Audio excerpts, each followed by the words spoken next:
Треска, голема кашлица која измачува, воспалено грло, затнат нос, главоболки, замор и болки во мускулите се само дел од симптомите кои го прават грипот застрашувачки.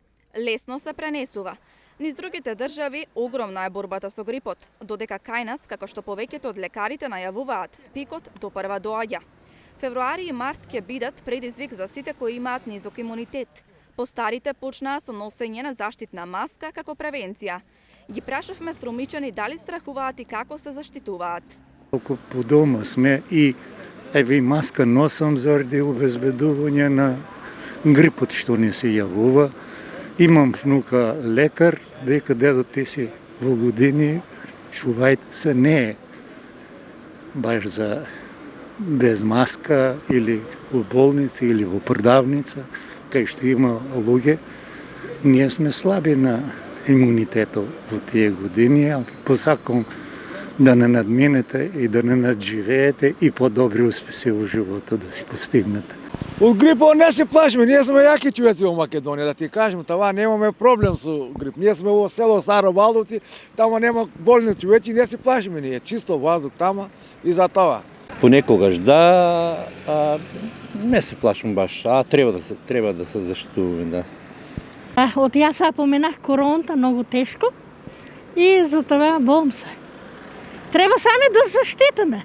Па како да ви кажам, здрав сам. Още немам што да се плачам, ако ме пате, дома ќе се лекуваме и готова работа.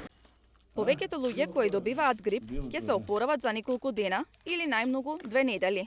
Но кај некои се развиваат компликации, посебно со кашлицата или пневмонија, како резултат на грипот. Затоа битен фактор е имунитетот и доволен внес на витамин С, кај сите, а посебно кај болните, повозрасните и бремените. Кога имате недостиг на овој витамин се јавуваат знаци како мускулна слабост, бавно зараснување на раните, анемија, губење на тежината, задебелување на надворешниот слој на кожата, како и вкочаните зглобови. Препорачаниот внес на витамин С за луѓе постари од 19 години е 90 мг за мажи и 75 мг за жени. А може да го внесете и преку исхраната како јадење на овошје од типот на лимон, лимета, тропско овошје како ананас, киви, домати, од зеленчукот, брокула, прокелкел, зелка, пиперки или компир. Мора да се внимава на дозата, бидејќи половина чинија киви може да има дури 134 мг витамин С.